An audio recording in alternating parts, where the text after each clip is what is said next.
vou fazer aqui uma analogia. Existem várias explicações, existem várias analogias nesse sentido, esforços, intelectuais para querer explicar a doutrina da Trindade. Porém, uma coisa vocês têm que compreender. Qualquer que seja esse esforço de raciocínio, ele é um esforço de raciocínio um tanto limitado. Porque a gente está falando da essência de Deus. A gente está falando de um assunto mais complexo. Por mais que a gente se esforce, nunca vai ser suficiente para explicar, tá bom? Sendo assim, quando eu vou fazer uma analogia, eu já sei que aquilo é um esforço de uma explicação que não corresponde totalmente ou exatamente à verdade. Se a gente for explicar determinadas coisas mais simples, por exemplo, um móvel, a característica dele, e usar uma figura de linguagem ou coisas parecidas, outros recursos, a gente vai compreender, vai conseguir associar. Né? Até mesmo se a gente fizer alguns gestos, a gente consegue associar. No caso da doutrina da Trindade, a gente vai enfrentar essa dificuldade, tá bom? Sabendo disso, qual é a analogia que eu escolhi trazer aqui para vocês nessa noite? Dentre tantas que existem. É a analogia das dimensões. Tá? Quais são essas dimensões? Eu quero colocar aqui a dimensão tridimensional, que é a altura, largura e profundidade, ou comprimento. Mas vamos focar assim. Então, eu quero que vocês imaginem, nesse momento, uma sala, e nessa sala a gente tem pelo menos 3 dimensões, ou 3 sentidos, que eles estão interligados e que não é possível, na maioria das vezes, você determinar onde termina um e começa o outro. Tá ok? Vamos falar então, imagine uma sala parecida com essa que nós estamos aqui. Imagine que não tem móvel nenhum dentro dele. Tá? Tem as paredes, tem o teto, o chão, e você pode se movimentar para frente e movimentar para trás. Então você está indo no sentido, certo? Para frente e para trás. Você tem esse sentido. Quando você tem a largura, que é de um lado para o outro, você tem um outro sentido. Então, quantos sentidos nós temos até aqui? Nós temos 2 sentidos, certo? Para frente e para trás, de um lado para o outro. Então, nós temos 2 dimensões. É isso que eu estou tentando explicar. E qual dimensão ainda nós temos aqui? Para completar as 3. Tem essa também, para cima e para baixo. Ou seja, se eu saltar, eu vou me descolar do chão por um momento e eu estou indo em um outro sentido, que não é para frente e para trás, nem do lado do outro. Tá? Não é comprimento, não é largura. Aí eu estou num outro sentido. Mas percebe que dentro desse universo, então eu já consegui perceber 3 dimensões. Correto? Está claro isso? Mas dá para a gente determinar onde começa um e termina outro? Meio difícil, porque eu posso saltar e ir um pouco para frente e um pouco para o lado também. E aí a gente se perde na questão de determinar onde começa um e termina o outro. Fechou? O que a gente tem que entender? Que se a gente tirar uma dessas dimensões, a gente está tirando a propriedade dessa sala, desse lugar. Se a gente tirar a altura, então vai ser algo chato. A gente perde um dos sentidos e deixou de ser uma sala porque nós não podemos estar neste lugar. Se nós tirarmos a largura, vai ser tão estreito que não vai comportar a gente. E ele vai perder um dos sentidos. Então percebe que assim a gente vai formulando, e eu estou dando um exemplo acerca das 3 dimensões, a gente vai formulando um entendimento acerca do que é a Trindade. É difícil às vezes a gente determinar, mas em questão de essência, nós entendemos que eles são um só. Quantas salas nós temos? Uma sala. E nós temos o quê? 3 dimensões dentro da sala. Então, quando a gente fala de Deus, é um só Deus. Tá? E se tirar um deles,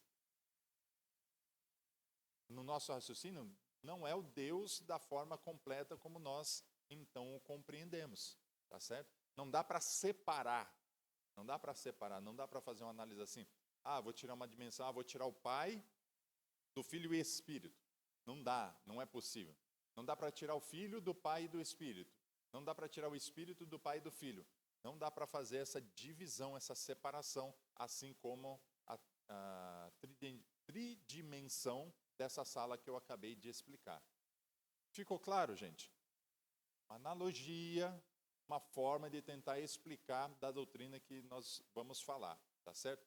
Essa foi a mais apropriada que eu encontrei, existem outras, vão utilizar outros elementos, mas a que mais se aproxima, que eu achei isso um pouco razoável a gente meditar, foi essa daqui. Tá? Seguindo então, vamos falar agora da trindade em si, uma definição de trindade. Aqui a visualização. Então, quando a gente vai falar de trindade ou santíssima trindade, a gente precisa trazer uma definição acerca disso.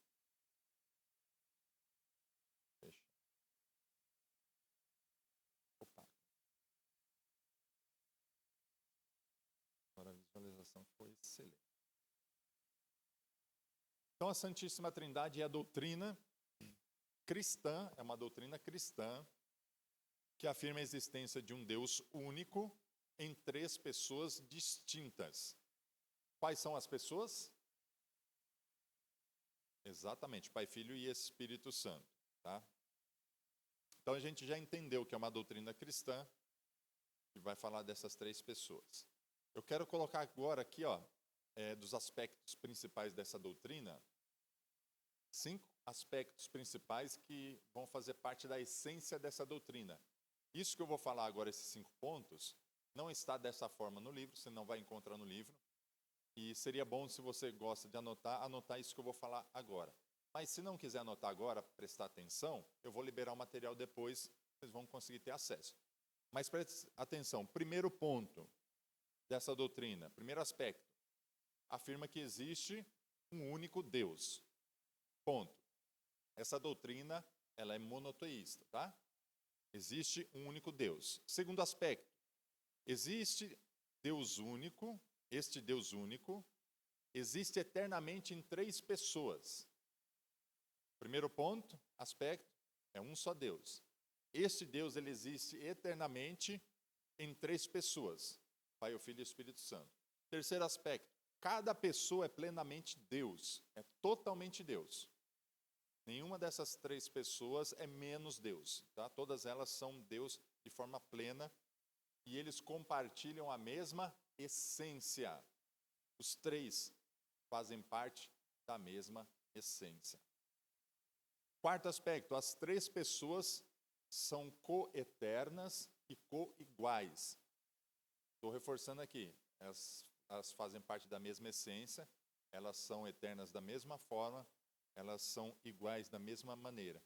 Quinto aspecto, embora distintas, as 3 pessoas são inseparáveis. As 3 pessoas são inseparáveis. E elas atuam em perfeita unidade. Ok? São os 5 aspectos que a gente precisa compreender aqui. Daqui a pouco a gente vai falar sobre as evidências da Trindade no Antigo e no Novo Testamento, tá? Mas vamos avançar aqui um pouco ainda acerca dos conceitos teológicos, né? Quais são as implicações teológicas para nós? Entendendo isso que acabamos de ouvir, o que isso vai impactar nas nossas vidas? O que isso vai resultar para nós? Primeiro, essencial para que a gente compreenda a natureza de Deus. Se a gente quer entender um pouco mais de Deus e da sua natureza, a gente precisa entender a Trindade, tá? Porque não dá para entender só o Pai e fechar os olhos para o Filho e Espírito e assim por diante. É fundamental também para a doutrina da salvação. Ainda hoje eu vou falar a responsabilidade da Trindade, de cada um deles, na salvação, que é importantíssimo nós entendermos isso.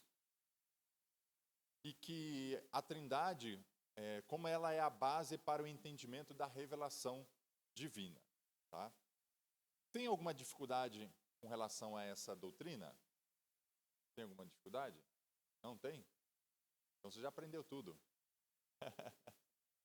Existem algumas dificuldades, sim, quando a gente vai aprofundar mais no conhecimento, tá? E por essas dificuldades existirem, é que a gente deve se dedicar mais aos estudos. Então, quando a gente vai falar sobre unidade e trindade, quando a gente vai falar de uma coisa só, é um Deus só, mas são três pessoas, isso aparentemente é um paradoxo, porque nós estamos acostumados a olhar para um indivíduo e ver nele uma pessoa. Eu olho para você, vejo em você, é uma persona só. Como é que eu observo a natureza? Eu vejo também um indivíduo, um ser e uma pessoa. A gente encontra isso na natureza, um modelo? A gente não encontra, não é fácil a gente. Então, nós estamos acostumados, na nossa observação, no nosso conhecimento, a identificar uma pessoa e um indivíduo. Quando nós estamos falando da Trindade, nós estamos falando de uma unidade de três pessoas. Três são um. Um são três. E isso é um certo paradoxo. Então, exige um raciocínio lógico para a gente conseguir entender e explicar. E completamente a gente compreende essa doutrina? A gente tem capacidade de compreender isso? Vai chegar em alguns aspectos que nós vamos ter limitações para compreender essa doutrina. Mas essas limitações, elas não são motivo para nós deixarmos de acreditar na doutrina, ainda que tenhamos limitações, e nem cair em outros erros que nós vamos falar depois, de erros doutrinários aí, nos esforços da compreensão dessa doutrina. Para fechar essa parte, por que eu estou reforçando isso? Quando a gente vai estudar a Trindade, vai ter pontos que não vão ser tão claros para a gente. E está tudo bem. Até onde a revelação, até onde a gente alcança o entendimento da revelação, a gente já tem base suficiente bíblica para entender que é uma doutrina sustentável. E se não fosse uma doutrina sustentável, a gente ia ter que assumir que existe uma possibilidade de uma doutrina e a gente ia ter que fazer uma escolha, uma outra escolha de compreensão para harmonizar. Como a Escritura mostra, Deus Pai, Deus Filho e Deus Espírito Santo. Se não é através da doutrina da Trindade, que doutrina ia surgir para explicar isso? Ia surgir uma explicação lógica para isso. Fechou? Quero falar sobre a unidade de Deus e a distinção das pessoas divinas. Isso aqui vai ser bem legal. A unidade de Deus. Uma nota que eu trouxe aqui, ó. A unidade de Deus é um conceito fundamental para a doutrina da Trindade. Ela afirma que existe um Deus, apenas um Deus, apesar da distinção Pai, Filho e Espírito Santo. Esta unidade é expressa na fórmula um só Deus na Trindade e a Trindade na unidade. Vocês vão ouvir falar isso muito nas literaturas, tá? Tanto nessa teologia sistemática quanto outras pesquisas que vocês fizerem sobre a unidade de Deus, vocês vão encontrar isso aqui, ó. Um só Deus na Trindade. Que os questionadores vão dizer assim, então são três deuses? Ou é um Deus com três cabeças? Alguém vai te questionar dessa forma e você vai dizer, não, é um Deus na Trindade. E a Trindade na unidade. A gente vai ver o Antigo Testamento, ele enfatiza fortemente a unicidade de Deus, enquanto o Novo Testamento revela a pluralidade das pessoas. O que eu quero dizer com isso? Que no Antigo Testamento vai ser muito forte, muito evidente, a gente vê assim, existe um só Deus. A distinção, vamos trazer algumas definições agora sobre a distinção das pessoas divinas. Tá? Primeiro, cada pessoa é plenamente Deus. Os três são Deus. Nenhum deles é menos Deus. Deus Pai, Filho e Espírito Santo são Deus. Não são partes de Deus, mas cada um é totalmente Deus. Segundo, cada pessoa é distinta. O Pai não é o Filho não é o Espírito Santo não é o Pai. Eles têm relação únicas entre si e funções distintas na obra da criação e da redenção. Terceiro, há apenas um Deus, apesar de serem três distintos. Não são três deuses, mas um único Deus em sua essência. Quarto, as pessoas se relacionam entre si. O Pai gera eternamente o Filho, o Espírito procede do Pai e do Filho, e há uma comunhão eterna entre as três pessoas. Tá? Esses são pontos distintos entre as pessoas. E, por último, o que eu quero acrescentar aqui que eu anotei, a igualdade e a coeternidade das pessoas. As definições sobre a eternidade e coigualdade. Então, cada pessoa na Trindade possui plenamente todos os atributos divinos, incluindo onipotência, onisciência e onipresença. Então, Deus Pai, Filho e Espírito Santo, todos eles são tudo isso que eu acabei de citar. Certo? Não tenha dúvidas, porque às vezes gera-se na mentalidade das pessoas uma hierarquia, uma hierarquia de poder da qual não existe. Tá? Segundo, não há hierarquia de importância ou poder entre as pessoas na Trindade. O Pai não é superior ao Filho e ao Espírito Santo, nem vice-versa. As três pessoas são coeternas, ou seja, nenhuma delas teve um começo. O Filho é eternamente gerado pelo Pai. Isso aí dá uma discussão boa com algumas pessoas. E o Espírito Santo procede eternamente do Pai e do Filho. Quarto, embora distintas, as pessoas não são separadas, mas compartilham uma mesma essência divina. Isso aqui é importante a gente entender bem. Quinto, essa doutrina mantém um equilíbrio cuidadoso entre a unidade de Deus e a distinção das pessoas, evitando, guarda essa palavra, unitarismo. O que é unitarismo? Que reconhece em Deus somente uma única pessoa. Então, essa doutrina do unitarismo, algumas pessoas são adeptas a ela, enxerga só um Deus, não enxerga as pessoas, tá? Dentro da Trindade. E também tem o triteísmo, são algumas pessoas que enxergam três deuses separados. Tá? Cuidado com isso também. Algumas fórmulas cristãs, depois a gente pode ver melhor isso aí com mais tempo, que vai falar sobre três deuses, e aí a gente deturpa aquilo que nós estamos estudando, que é a doutrina da Trindade. Tá? A Trindade ela vai assegurar e afirmar apenas uma única pessoa. Eu já falei da coeternidade, né? Sim. Então, voltando aqui.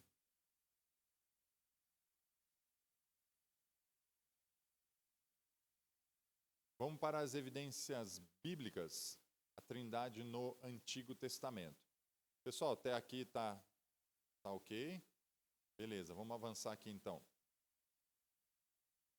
Embora o Antigo Testamento enfatize fortemente a unidade de Deus, que há um só Deus, né, e a gente vai ver isso muito, muito forte no hebraísmo, mesmo no Antigo Testamento nós percebemos algumas alusões ou algumas figuras que vão dar base para isso que nós estamos estudando aqui. Tá? Deixa eu pegar aqui as evidências textuais. Gênesis 1, 26, Deus vai falar no plural, né? Façamos o homem a nossa imagem, conforme a nossa semelhança. Isto sugere uma comunicação interpessoal dentro da deidade. É o que muitas pessoas vão interpretar assim também. Turma, deixa eu fazer um parênteses aqui sobre isso. Ó. Neste curso, nós estamos estudando e estabelecendo bases mais sólidas para o nosso conhecimento teológico. Eu estou falando porque esse versículo aqui, existem outras construções teológicas e interpretações também, que não dá tempo da gente parar nesse momento para estudar todos os pormenores. Portanto, aqui o que eu vou trazer é o seguinte, uma base teológica muito bem fundamentada, para que a gente, a partir dessa base, possa estudar assuntos mais complexos, se aprofundar mais. Porque se eu chegar agora aqui, te apresentar isso, te apresentar outras 3, 4 visões, interpretações, definições diferentes, vai acabar bagunçando o nosso entendimento. Tá? Mas isso que eu estou falando é uma base, depois a gente tem outras, vamos dizer assim, outros pontos de vista que nós podemos analisar também para amadurecer nosso entendimento. Tá? Então, voltando aqui a falar sobre os textos bíblicos do Antigo Testamento, Gênesis 1, 26. Às vezes a pessoa fica emocionada, Bigode, vai lá provar a Trindade no Gênesis 1, 26, e aí ele vai se deparar com outro argumento de alguém que fala, vai dizer, mas esse versículo, Deus não está falando de pluralidade, Elohim, e aqui vai fazer um exercício tal, vai falar assim, esse é o nome de Deus, não está falando de pluralidade, e alguns vão dizer que só para vocês saberem que existem argumentos diferentes também, ok?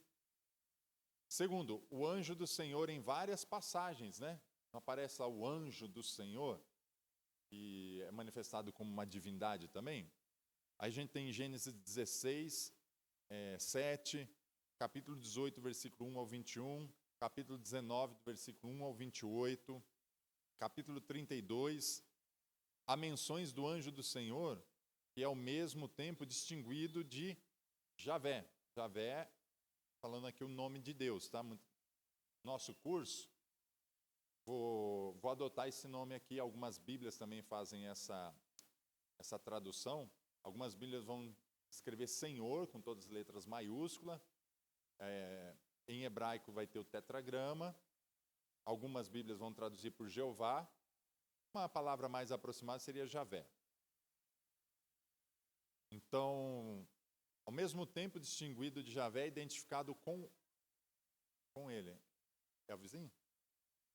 Sugerindo uma distinção pessoal dentro da deidade. Então, vale a pena depois olhar esses textos aqui e entender isso. Textos messiânicos. Vamos dar uma olhadinha agora nessas passagens como Isaías 48, 16, 61, 1, 63, do 9 e 10. O Messias fala identificando-se como Deus e o Espírito, mas também se distinguindo deles. Então a gente já vê ali as pessoas. Está falando de Deus, e é do único Deus, há um só Deus, mas dentro dessa diversidade, dentro de pessoas, tá? Essa pluralidade. 4. Prefigurações cristológicas. Zacarias 12, 10 apresenta Deus falando sobre ser traspassado, uma referência que mais tarde seria entendida como apontando para a crucificação de Jesus. Então, olha só essa figura de Deus sendo traspassado. Depois a gente vai verificar nos acontecimentos, né, que aconteceu com Jesus. Então, vai fazer essa associação do Deus que foi traspassado, que é Jesus. Bom, vamos falar das evidências do Novo Testamento. Depois a gente vai fazer uma pausa para tomar uma água. No Novo Testamento, o que a gente encontra aí? O Novo Testamento ele vai trazer mais argumentos para nós, tá? E é por conta da revelação do Filho, por conta da revelação de Jesus, é que a gente tem um entendimento melhor acerca dessa doutrina. Aspectos principais no Novo Testamento: divindade de Jesus, personalidade do Espírito Santo e interação entre as pessoas da Trindade. Primeiro, a divindade do Filho. O prólogo de João, né? João capítulo 1, do versículo 1 ao 18, ali toda aquela introdução, a gente vai perceber, declara que ele é o verbo, o Logos, né? Que o Logos era Deus e estava com Deus. A gente percebe essa divindade apontando para Jesus. Jesus é identificado como o Eu Sou. Né? João 8, 58, uma referência à divindade. E a gente sabe que para o povo hebreu, o Eu Sou foi a forma como o Deus se manifestou e se revelou. Tá? Se revelou como o Eu Sou. E Jesus, ele faz essa aplicação. E por isso quiseram, né, apedrejá-lo. Por isso os religiosos odiavam tanto Jesus, dizendo que ele pecou, que ele blasfemou, porque ele dizia ser o Eu Sou, Deus.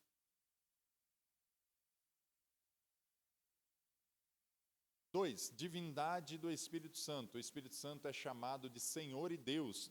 Atos capítulo 5, versículo 3 e 4. Atributos divinos como eternidade e onisciência são atribuídos ao Espírito Santo. Então lembra como eu falei que dentro da unidade os três possuem a mesma essência e eles têm as mesmas características de poder? E não existe uma hierarquia entre eles. Quando está falando do Espírito Santo aqui a gente vê em Atos sobre onisciência, dos atributos direcionados a ele. Distinções pessoais, olha só. É claro que a gente vai citar o batismo de Jesus, onde as três pessoas da Trindade são vistas interagindo distintamente. Esse é um texto clássico de se analisar quando vai falar de Trindade, né? Ali as três pessoas presentes. Jesus fala do Pai e do Espírito Santo como pessoas distintas de si mesmo. João 14 e João 15, 26, Jesus vai citar isso aí. Unidade essencial. A fórmula batismal, em Mateus, tá? Essa fórmula em Mateus 28 e 19, coloca o Pai, o Filho e o Espírito Santo em pé de igualdade. Então é interessante a gente parar e analisar como a fórmula, a instrução do batismo, ela foi ensinada em nome do Pai, do Filho e do Espírito Santo, colocando eles em igualdade. A bênção apostólica, que é 2 Coríntios, 13, 14 também. Dá a bênção apostólica aqui ou não? Quando? Final do curso. Pode dar no final da aula também, né? Pode também. Menciona as três pessoas em uma unidade de bênção. Para encerrar aqui, quinto, interação entre as pessoas. Jesus ora ao Pai, Lucas 22, ora, ele sendo Deus, ele ora ao Pai. O Pai envia o Filho, João 3,16, foi isso que ele fez na obra redentiva. Quem enviou o Filho? Quem enviou Jesus? Foi o Pai. O Pai enviou o Filho ora para o Pai. E o Filho promete enviar o Espírito Santo. Quando ele vai, ele se ausenta, ele fala assim, eu vou, mas não os deixarei órfãos. João 16, 7. Atributos divinos atribuídos às três pessoas. Então a gente vê eternidade, onisciência e onipresença. Eu já separei os textos, vou liberar no material para vocês. Aí vocês podem conferir os versículos que vão mostrar esses atributos que eu acabei de citar aqui, sendo atribuídos às três pessoas, tá? Então, um ponto de reflexão sobre as evidências do Novo Testamento com relação à doutrina da Trindade é que o Novo Testamento fornece uma revelação mais clara da natureza trinitária de Deus, embora a formulação trinitária completa tenha se desenvolvido nos séculos seguintes. Para encerrar aqui essa parte, depois a gente vai ver um pouquinho mais, a doutrina da Trindade, ela é uma doutrina relativamente nova, se a gente pensar, porque ela foi construída séculos depois de Jesus, e não nos dias de Jesus, tá? E daqui a pouco a gente vai falar um pouco mais sobre isso, esclarecer, nos concílios também, que houve a necessidade, e diante da necessidade, um está ensinando de uma forma, outro está ensinando de outra forma, e tem hora que Deus ele é o Pai, é todo-poderoso, tem hora que é o Filho, aí tem a doutrina do Deus modal, né, que é um Deus só, se manifestando de formas, né, de modalidades diferentes.